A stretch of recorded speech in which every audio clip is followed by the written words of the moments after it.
morning to Market Cafe with me, Ankita Saxena, and with me is Kanishka Sarkar. Good morning. It's a fresh start of the week, and let's talk about all the cues that we need to keep on our radar. A lot of things happening, especially in the global markets as well. Kanishka, as far as Wall Street is concerned, a lot of things are happening slated for this week. We have the FOMC meet, we have the inflation data that's likely to come out, the trade deals, and the tariff deadline of 1st of August. So a lot of things to watch out for. But for today, before we get started, Kanishka, take us through how the week panned out at the Wall Street till Friday evening. That's right, Ankita. Very good morning to you, first of all. And like you said, it's an action-packed week, in terms of markets. But first, let's take a look at how the markets fared last week. Now, Wall Street did end the last week on a high note, fueled by strong earnings and recent trade deals with Japan and Indonesia. On Friday, the Dow rose 208 points, or about 0.5%, whereas the S&P 500, that gained 0.4%, which was its 14th record close of 2025. Nasdaq, on the other hand, that added 0.2% and logged its 15th record close this year. Now, this week is very crucial, with earnings from over 150 S&P 500 companies, including the likes of Meta, Microsoft, Amazon, and Apple. Now, investors will closely track AI spending commentary for cues on tech valuations. Now, the Fed's two-day meeting wraps on Wednesday with no rate change expected, but markets will seek signals about a possible cut in September. Apart from that, Thursday is going to bring June PCE inflation data, and that's expected to take up to 2.4% on an annual basis. Other than that, there's jobs data that will be also in focus, with July payrolls forecast at 1,15,000 and unemployment slightly rising to 4.2%. On the other hand, there's tariff decisions that are also due on August 1st, that is on Friday. Now, investors, meanwhile, are also awaiting more details from the US and China trade talks that are expected to begin later today. Now, these talks come on the heels of President Donald Trump's announcement of a fresh deal with European Union, imposing a 15% tariff on most EU goods, including automobiles. So that's how largely the US market setup is looking like today. But Ankita, how are things looking on the crude front?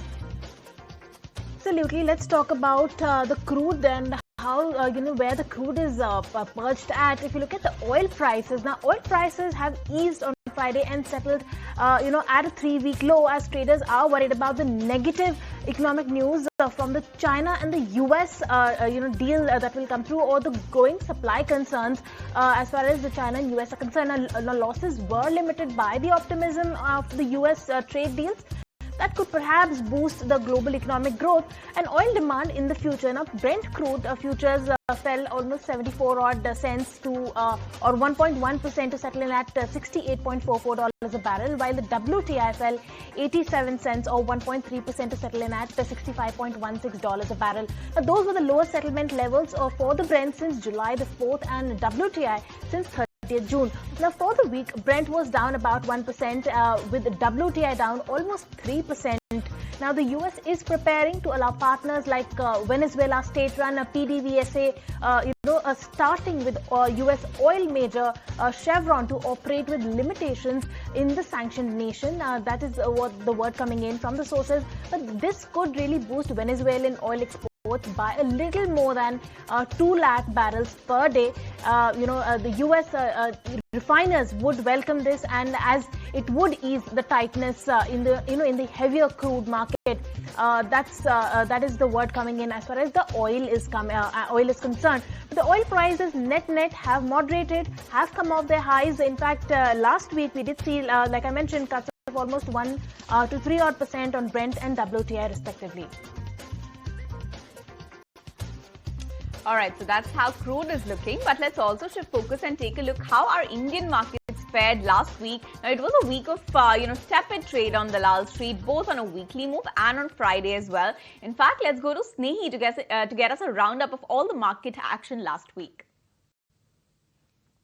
Well, absolutely not a good Friday for us. A very tempered and very tepid trading session is what we've seen. If you thought our Thursday expiry was weak, Friday was a whole new shade of red coming in for us, a deeper shade of red, if you could call it that, because almost a 1% cut is what we've seen on Nifty, Sensex, Nifty Bank also almost a 1% cut coming in. So that's the way the markets have been across the board on Friday.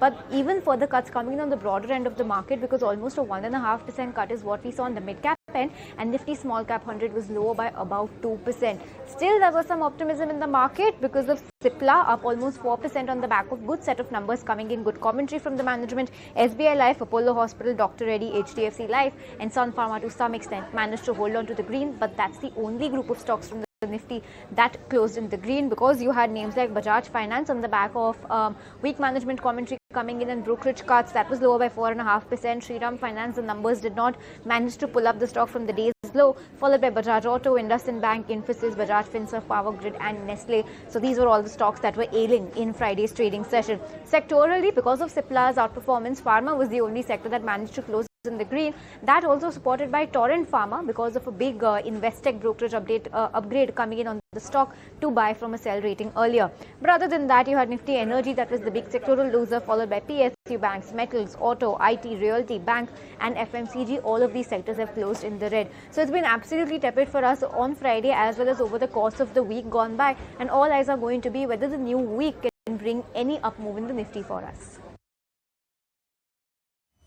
All right, let's move on to the cues that we need to keep on our radar for this week. This is the start of the week, and let's find out what are the things that you need to keep an eye out for. Well, a couple of things that can influence the market. Well, first up is the fact that it's a big earnings week as far as D Street is concerned, and so is on the Wall Street as well. We're expecting major earnings to come out. On D Street, we do have ITC, Maruti, HUL, Sun Pharma that will be coming out with their earnings. So these are the important earnings that we will be keeping on our radar. But besides that, we also have the Fed FOMC meeting that will be a two-day meet, and that is likely to conclude on Wednesday. We are expecting the rates to be steady. Between 4.25 to 4.5% as the Fed had mentioned, but we all will be watching out for the commentary that comes out of Fed about a rate cut in the month of September. So that's something that we will be watching out for. Besides that, we also have the tariff deadline by Trump on the 1st of August that the market is really watching out for. Besides that, back home we are watching out for a couple of macro data points. That is the IIP, the PMI, the deficit numbers, and so on. These are the macro data that we are watching out for as far as India is concerned. And we are expecting volatility as far as the expiry data is concerned, the slew of macro data, the earnings that I just mentioned. So these are the cues that we are watching out for this week. All right, so lots of cues, Ankita, to watch out for, both locally and globally. But before we, get on watching out for those cues, let's take a look at all the stocks that are likely to buzz in today's trade on the back of news flow and earnings. In fact, Varun is now joining us with the list of all the stocks that we need to keep on our radar today. Varun, over to you. So let me start with Kotak Mahindra Bank, because the company has presented its Q1 numbers, and if you look at the overall numbers, they are actually a miss on what we were expecting. So the overall NII growth that has been around 6%, we were expecting it to grow by around 7%, and also the profitability, we were expecting it to come at around 3,500 crores. The overall profitability is at around 3,282 crores. This is because of the higher provisioning and slippages. The provision has gone up by around 2 times on the YY basis, and also the slippages, they have grown by around 33%, and because of that, the overall profitability numbers are less than what we were expecting. Also, if you look at the overall asset quality, the deterioration is little bit more than what we were expecting, and also the biggest highlight was the decline in the net interest margin. The overall decline is around 32 basis points from 4.97 to 4.65%, which is highest among the peer private sector banks. So it has been a weak quarter for Kotak Mahindra Bank, and brokerage houses like Nuvama and Motilal Oswal have also gone ahead and cut their price target on Kotak Mahindra Bank. Now it's TCS that you need to keep an eye on. Also, along with TCS, other IT companies as well, because the company has said that it would slash around 12,000 jobs. That is, they would release around 2% of their workforce, and this would be globally because of tech shift, and this would actually impact the middle and senior level associates. And after 2024, this is the next set of layoff that the company is doing. Also keep an eye on IDFC First Bank, because the company has also reported its numbers over the weekend. The numbers are a little bit weak, because if you look at the NII, the growth is only around 5%. Also the PAT is down by around 32%. This is again because of higher provisioning that has gone up by around 67% on a YY basis, and also on a quarter-on-quarter basis, the provisioning has been high. The overall gross NPA numbers, the deterioration is around 10 basis points, and also the net NPA the overall deterioration is around by 2 basis points. Brokerage houses like CLSA and also Morgan Stanley, they have marginally cut their price target on IDFC First Bank. So keep an eye on IDFC First Bank as well. All right, so these are the stocks that will be in focus on the back of brokerages. But let's move on and get on board Seth R. Freeman, who's the Senior Managing Director of Glass Rent Advisor and Capital Group, who's joining us to weigh in on the markets. Hello, Mr. Freeman. Good morning to you. Thank you so much for taking the time out and joining us. Thank you. Thank you for having me. Mr. Freeman, right off the bat, tell us there are a lot of cues to watch out for as far as Wall Street is concerned. We have a lot of earnings coming out. We also have the important FOMC meet. Now, most of us are expecting the rates to be held steady, and Fed has conveyed this in no uncertain terms, despite the pressure coming in from the Trump government. But, you know, that hope of, it's really the commentary that we will be watching out for, the hopes of a rate cut perhaps in the month of September. Is that on the cards? Is that talk going to be on the table? Well, I think that the situation the viewpoint may change now that the deal has been struck with the EU, and this concern about what the real effect of tariffs would be here on the U.S. economy. The other aspect that the Fed is looking at is employment rates. So I think there's a possibility. The Fed's certainly getting a lot of pressure from the administration, but the chairman's been quite clear that they're characteristically looking at data, and so it may be a little too early. I think it kind of depends how things look here in the U.S. Right after Labor Day. Right. Hi, Mr. Freeman. This is Kanishka also joining in. A very good morning to you. Thank you so much for joining us today. Now let's also talk about the IT sector, if you could. Now, in the US, all these major tech companies, including the likes of Meta, Microsoft, Amazon, they are going to report their earnings this week. So first up, what's your expectation there? And also, if you could help us with your stance on the Indian IT sector, given the kind of slowdown that we have seen, and we are also hearing about workforce cutting, the announcements coming in from TCS. So what kind of impact do you see from the IT spending going up? Well, at the end of last week, Google was indicating that its business is very robust and really starting to get some payback from AI. And there's been a concern that AI would, and the fact that you can do searching, for example, and you get an AI result, that maybe you don't have to dig around for different links, and that's going to hurt advertising revenue. But I'm actually expecting the earnings announcements to be fairly positive across the sector. Certainly investors think it's going to be positive because look at the gains we've had in the S&P 500 and the NASDAQ. So I think it's positive. It's actually, I think, very much related to enthusiasm for AI and the efficiencies coming from AI. Right, Mr. Freeman, thank you so much. On that note, we will let you go, but thank you so much for taking the time out and joining us. Thanks for having me. Well, let's go across to my colleague Pulkit then, who's standing by to give us a brief of today's FNO trade setup. Pulkit, take us through what the FNO space looks like today. Good morning, Ankita. If we look towards the FNO setup after the Friday's trading session, so let's start with the India Wix. India Wix is currently trading around 11.28, which is a little bit higher than the previous days, that is 10.72. If we talk about the PCR changes, that is the put call ratio, the Nifty is 0.58 and Bank Nifty is 0.67. Both are in the comfortable range. It is nearby the oversold positions, but yeah, it is not yet oversold. If we talk about the index futures in change in open interest, it is around 2.74% increment and the activity is around short build up. Highest open interest strike price. For put, it is 24,000, and for call, it is 25,000. If we talk about the Bank Nifty index futures, the change in open interest is around 9.75%, and the activity is also short build up. Highest open interest in strike prices. For put, it is 56,000, and for call, it is 57,000. If we talk about the long positions for the FI, it is 14.29%, which is quite low from last 10 or 15 days average. And for the last thing, that is the FNO band securities, only one share is in the FNO band, that is RBL Bank. All right, thanks Pulkit for taking us through the snapshot of the FNO market. Thank you so much for that. But on that note, we'll take a very short break. Be right back on Market Cafe with more news and updates on the other side.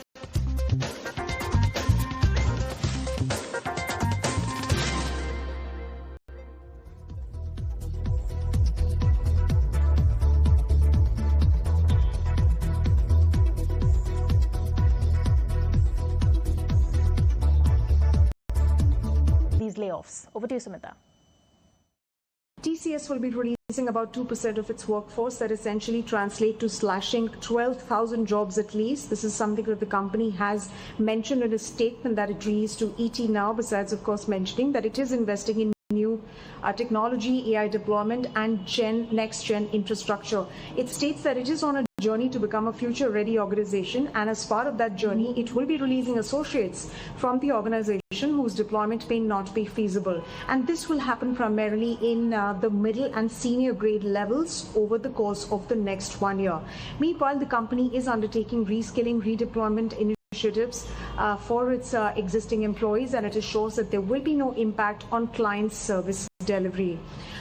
It also mentions in the statement that the company will be providing benefits, outplacement, and counseling support to impacted and affected employees. Now, this is coming in at a time when several of its employees have, lodged complaints against the reworked employee bench policy. Meanwhile, K. Krithivasan, the company's top boss, just a couple of days back in an interview to ET Now stated that client sentiment is marked by uncertainty and this delay in decision making. Now, let's understand why this is happening now.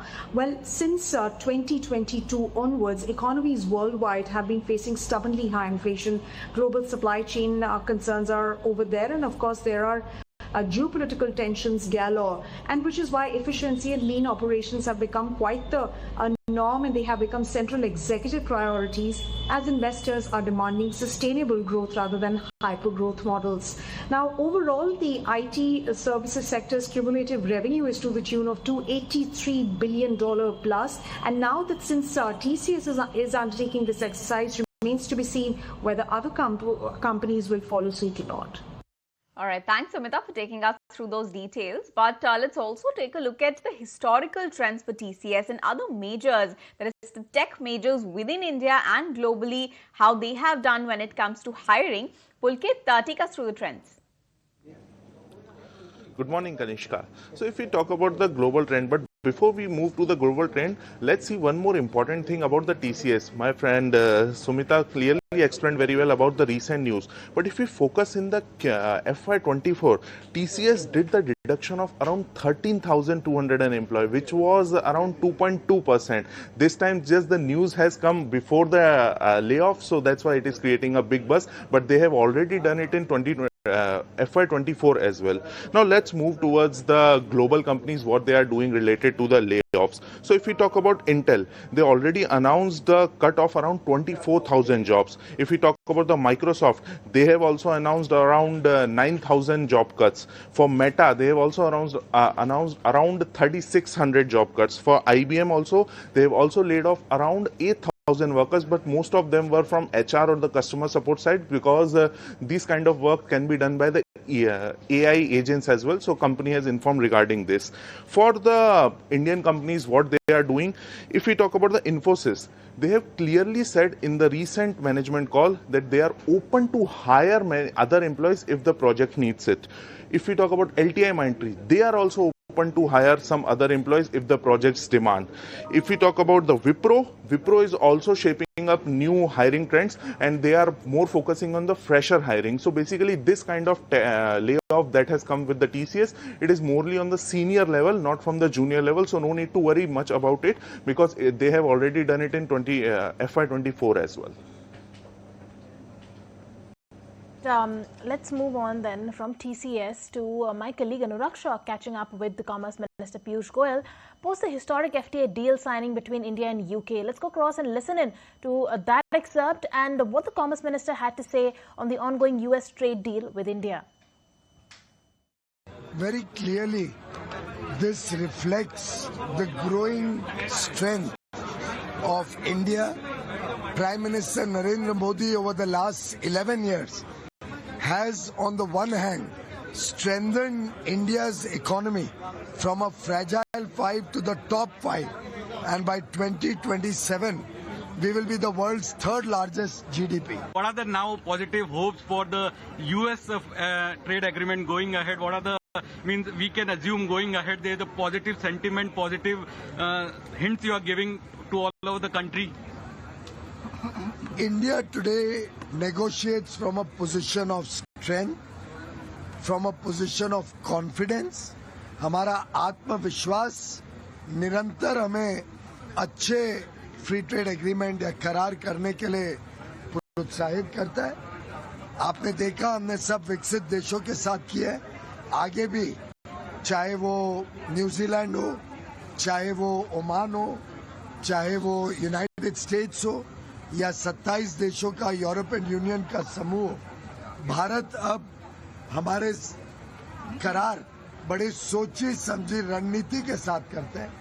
United states के साथ भी अच्छी बातचीत चल रही है और मुझे विश्वास है कि फॉल 2025 यानी अक्टूबर नवंबर 2025 जो समय सीमा माननीय प्रधानमंत्री नरेंद्र मोदी जी और यूएसए के राष्ट्रपति ट्रम्प साहब ने दोनों ने मिलके जो समय सीमा में बायलैटरल ट्रेड एग्रीमेंट करने का निर्णय लिया था, उसमें हम एक अच्छा करार यूनाइटेड स्टेट्स ऑफ अमेरिका के साथ भी अवश्य करें. All right, so that's the latest word coming from the Commerce Minister about India's trade deals with the UK and the upcoming deal with US. But on that note, we'll take a very short break. Be right back with more on the other side.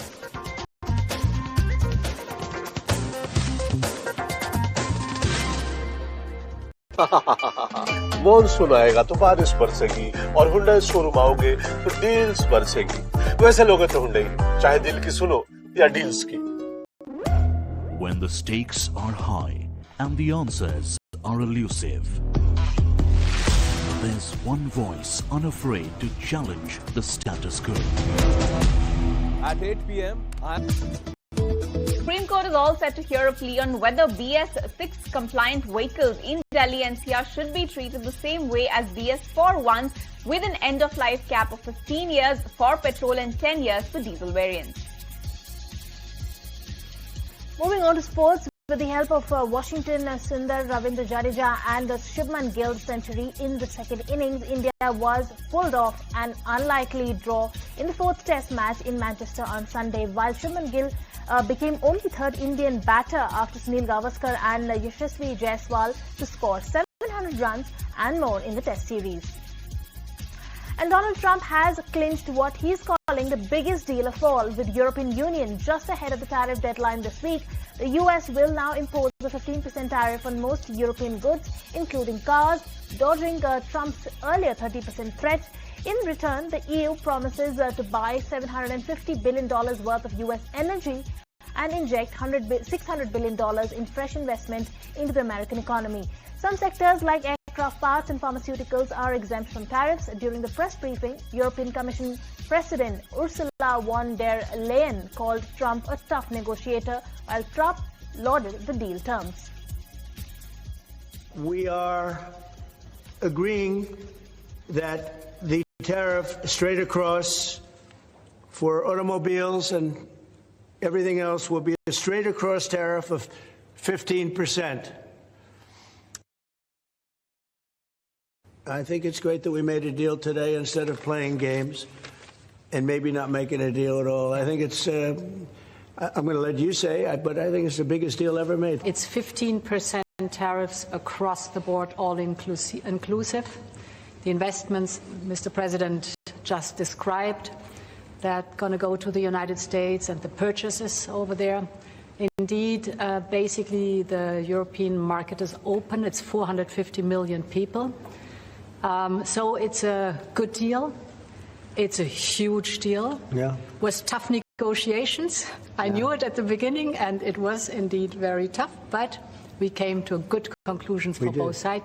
All right, that's the latest on US and EU trade deal. But moving on to some more global stories. Now, Howard Lutnick says that US will release findings from its probe into semiconductor imports within 2 weeks. This comes as Trump ramps up tariff pressure with levies on steel, aluminum and autos already in place and set to rise from August 1st. The US remains deeply reliant on Taiwanese chips. The report could trigger the next big flashpoint in the semiconductor race.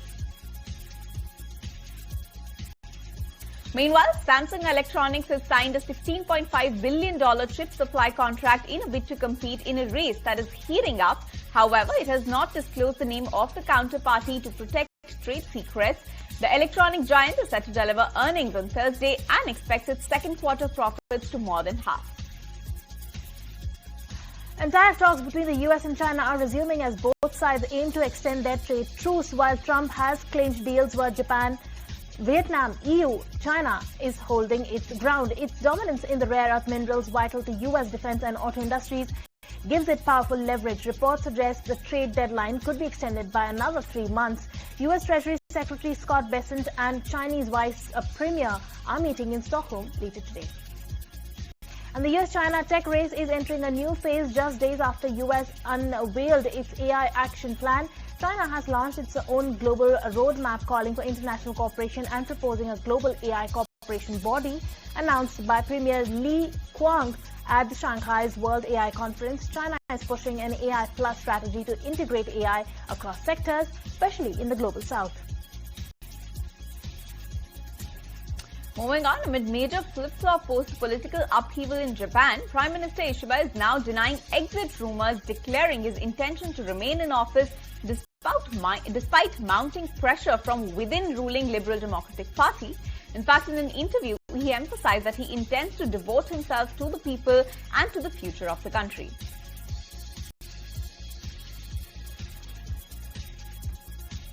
Next up, Thailand and Cambodia have agreed to ceasefire talks after Trump stepped in as mediator, but border clashes rage on. Shelling and rocket fire continued, with Thai officials accusing Cambodia of targeting civilian areas and the disputed Tamuan Tom temple.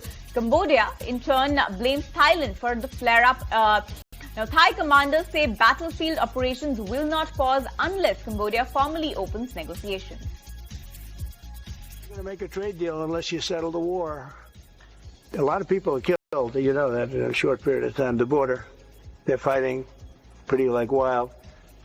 And I spoke to both of the prime ministers, and I think by the time I got off, I think they want to settle now. I know they're meeting today or tomorrow, and we're going to work with them. Marco Rubio's working with them also, his people, and him.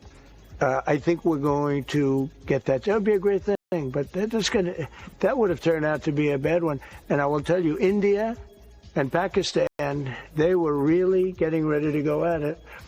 So getting those things settled, if I can do it, and if I can use trade to do that, it's my honor. But I had great talks with two very good people that they both really would like to make a deal. So we'll see what happens.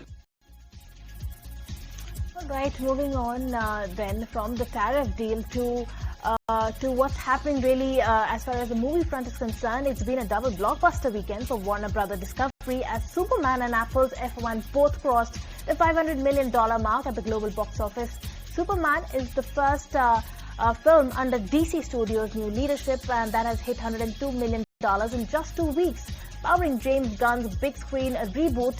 Meanwhile, Apple's F1 distributed by Warner reached past $509 million, making it Apple's biggest theatrical success ever, leaving behind titles like Napoleon and Killers of the Flower Moon. All right, so those are all the top global stories that we are tracking this morning. But on that note, we'll take a very short break. Be right back with more on the other side.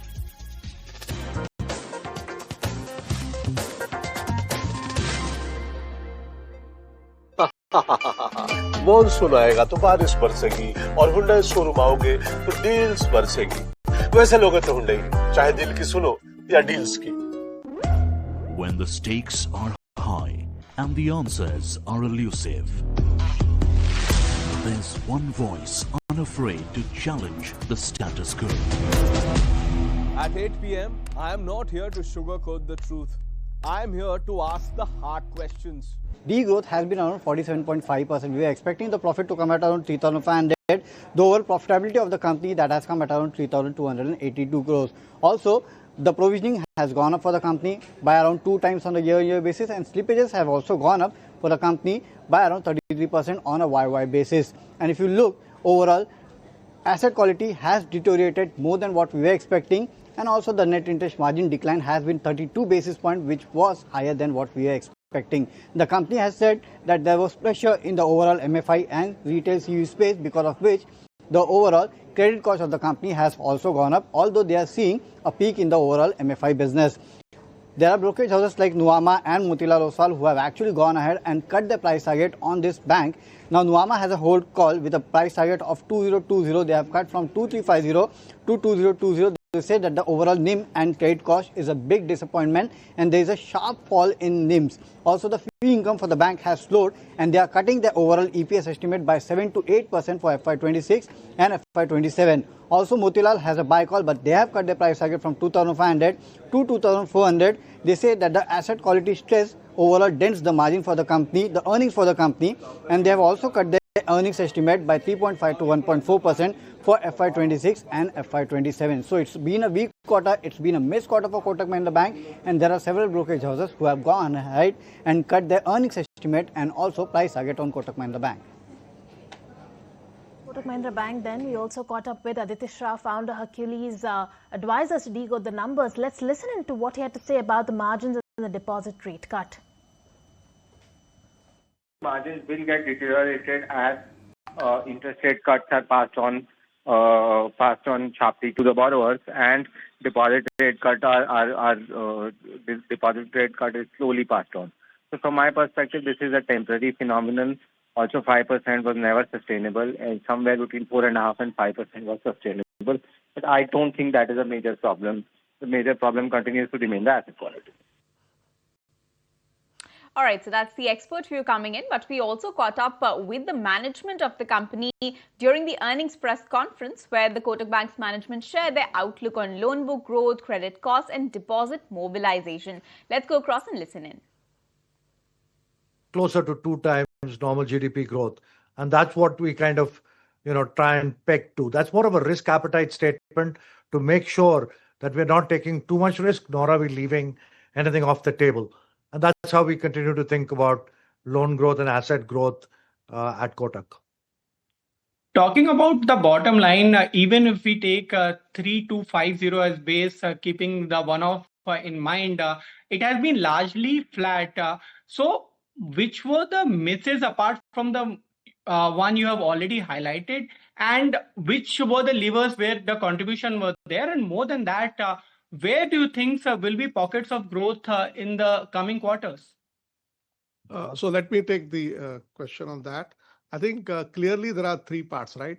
One is the NIM part, which I explained.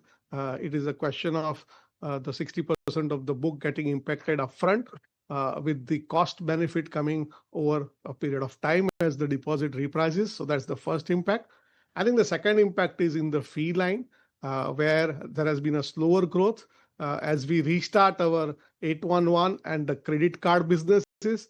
As they grew, we expect to see the buildup of the fees happening over a period of next 2-3 quarters. Clearly, within that also we have certain fees which are deal-based fees, like distribution and syndication fees, which due to the market conditions were far and few in first quarter. I think that the third piece, of course, which impacted the bottom line is the provisions, I think, which we've already spoken about. So clearly, as we move forward, as the NIM starts getting corrected, as the measures taken on the credit, which has already peaked during this quarter, starts coming into the effect, and as we write the new books with a far more strengthened credit norms, it has already started showing the results. And our focus on the fee with the growth in credit card and 811 improves. I think that's the trajectory we should look for. One last question on the CASA ratio, which has fallen to 40% or so. What is your strategy for deposit mobilization, and do you think there is a scope of improvement in the coming quarters? So on deposit mobilization, we have a strong kind of strategy right from at top end where, our new Solitaire proposition is attracting very healthy deposits. And then, of course, in 811, we get very good granular retail deposits on an annuity basis. Even despite the embargo, all of last year, 811 did not lose deposits. It stayed relatively flat. All right, that was the management of Kotak Mahindra Bank weighing in on the numbers for Kotak. But let's move on to another banking name that is all set to report its quarter one numbers, and we are expecting a sharp drop in quarter one numbers, with the profit likely plunging 67% on a year-on-year basis to 715 crores. The NII could fall nearly 20%, while the PPOP may slide over 36% for IndusInd Bank. The decline reflects the high base and one-offs in the year-ago quarter. My colleague Varun is joining us now with a preview of what can we expect from the numbers for IndusInd Bank. Over to you, Varun. So we are expecting a weak quarter for IndusInd Bank, because if you look at the quarterly update that the bank has given, the overall advances, there was a decline of around 3.9%, and also the deposits have declined by around 0.3%, and also the CASA ratio for the bank has come down. On the basis of this, we are calculating that the overall NII of the company, of the bank, would decline by around 19.6%, the PPOP would decline by around 36%, and also the profit would decline by around 67% from 2170 crores to around 715 crores. The bank is facing issues since last few quarters, and that is actually impacting the overall profitability and also the books of the bank. And even this time, you will see the impact on the overall books of the bank. The overall GNPA number, that is expected to come at around 3.13%. The slippages for the bank, they are expected to rise by around 95% on a YOY basis, and also on a quarter basis, you will see overall increase in the slippages, and people are anticipating an overall increase in provisioning as well. So keep an eye on that. Also, if you look on the net interest margin, we are expecting on a quarter basis there would be some increase, because in last quarter there were several one-offs because of which the overall net interest margin of the bank was impacted. This time it is expected to improve from 2.25% to around 3.2 to 3.4%. That is what we are expecting. So it's going to be a weak quarter for IndusInd Bank. Only it's the net interest margin which is actually going to show an increase. All right, so weak quarter expected for IndusInd Bank, so all eyes on that. But moving on, Cipla seems to be in the pink of health post its Q1 earnings. Let's take a look at what brokerages are penciling in for the pharma major. Srishti joins us now with more details. Srishti, over to you.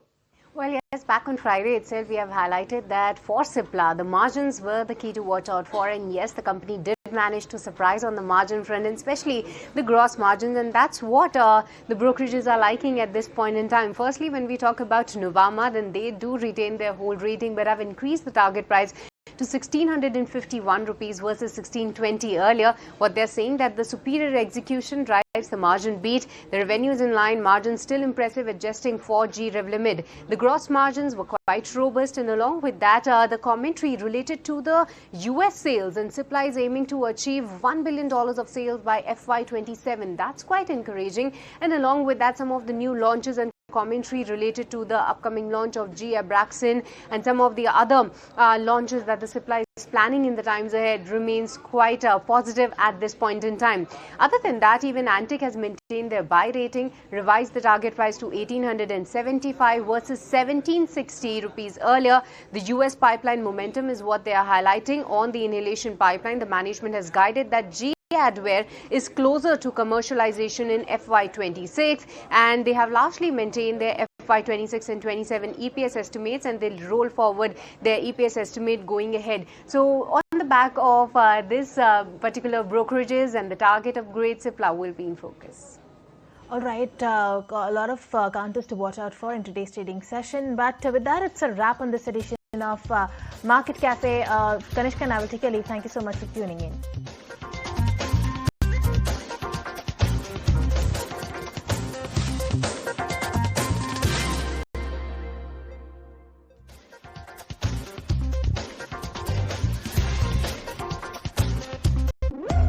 When the stakes are high and the answers are elusive, there's one voice unafraid to challenge the status quo. At 8 p.m., I am not here to sugarcoat the truth. I am here to ask the hard questions.